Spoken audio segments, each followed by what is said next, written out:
Bruno had seen many things during his 15 years managing the frontier orphanage on Station Kepler 442. But nothing quite prepared him for the moment Ashley walked into his office that autumn morning, her violet eyes wide with confusion and fear. "Sir, I feel something strange on my back," the young Valkyrie girl whispered, her translucent skin shimmering with distress. Bruno set down his datapad and gestured toward the medical scanner in the corner. Ashley was 12 in human years. Though her species aged differently, she'd been at the orphanage since she was found drifting in an escape pod 7 years ago, the sole survivor of a colony ship disaster. "Let's take a look," Bruno said gently, his weathered face creasing with concern. He'd learned long ago that compassion was universal, even if biology wasn't. The scanner hummed to life, projecting a holographic image of Ashley's back. Bruno's breath caught. 2 symmetrical protrusions were emerging from her shoulder blades, barely visible beneath her skin, but unmistakably there. "Am I sick?" Ashley asked, her voice trembling.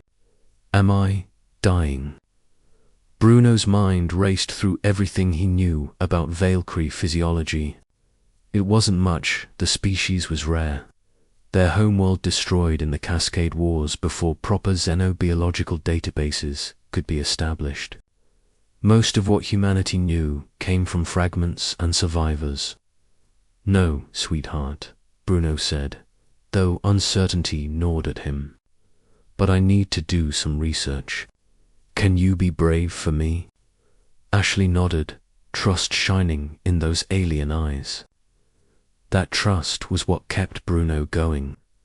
What had kept him at this remote station when he could have retired to Earth years ago? For 3 days, Bruno worked tirelessly. He contacted every xenobiologist in the sector, combed through databases, and even reached out to other Valkyrie refugees scattered across human space. Most had never reached Ashley's age. The species numbers were too few, their knowledge too fragmented. Then, on the 3rd night, he found it. A single entry in an ancient archive, uploaded by a Valkyrie elder who had died decades ago. Bruno's hands shook as he read. The next morning, he called Ashley to his office. She entered slowly, fear evident in her posture. The protrusions on her back had grown, creating visible bumps beneath her shirt. "Ashley," Bruno began, pulling up a chair beside her instead of sitting behind his desk. "What I'm about to tell you is going to sound strange, but I need you to trust me." She nodded. "Your people, you're not just one species. You're 2. He pulled up the holographic display, showing anatomical diagrams. When Valkyrie children reach adolescence, their bodies begin a transformation. Those growths on your back, they're not a sickness. They're wings. Ashley's eyes widened. Wings. Your ancestors evolved on a world with floating crystal formations and low gravity. Your people could fly, Ashley. It's in your DNA, your very essence. Bruno smiled sadly. But your homeworld is gone, and so much knowledge was lost. No one remembered to tell you what you were becoming.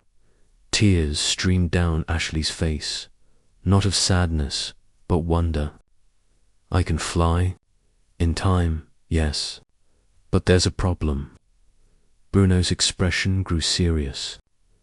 The transformation is delicate. It requires specific nutrients, exercises, and guidance that your people once provided. Without it, the wings could develop improperly, causing you pain or disability. But how can we? We're going to figure it out, Bruno interrupted, his voice firm with determination. That's what humans do, Ashley. When we don't know something, we learn. When we can't find answers, we create them. And so began the most challenging project of Bruno's life. He assembled a team, human, doctors, engineers, and researchers, all volunteering their time. They studied the fragmentary records, ran simulations, and carefully monitored Ashley's development. Bruno converted the orphanage's recreational dome into a flight chamber, adjusting the gravity and atmosphere. He personally oversaw Ashley's diet, ensuring she received the rare minerals her transforming body needed. When the pain came in, it did. As bone and muscle restructured, he sat beside her bed through the night, reading stories from Earth and Valkyrie, both, the other orphans, a mix of species from across the galaxy, rallied around Ashley. They became her support system, her family in ways biology could never define.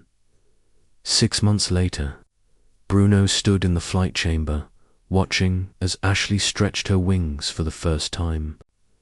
They were magnificent translucent membranes that caught the light like stained glass, spanning nearly 4 meters across. Delicate veins of bioluminescence pulsed through them, creating patterns that took Bruno's breath away. "I'm scared," Ashley admitted, standing at the edge of the platform. Bruno smiled, remembering her words from that first day. "I know, but you're not alone. You've never been alone." Ashley took a breath and jumped. For a heart-stopping moment, she fell. Then her wings caught the air, and she soared. Bruno watched, tears streaming down his face, as this orphaned alien child discovered her birthright in a human-made chamber, guided by research conducted by a species not her own, supported by love that transcended biology. Later that evening, as Ashley practiced gentle glides around the chamber, she landed beside Bruno. "Why?" she asked simply. "Why did you do all this for me? I'm not even human." Bruno looked at this remarkable young being, this survivor who had trusted him with her fear and her future. "Because that's what humans do best, Ashley. We're not the strongest species, or the smartest, or the longest lived. But we remember. We preserve. We fight for those who can't fight for themselves." He placed a gentle hand on her shoulder, careful of the wings. "Your people gave you the gift of flight.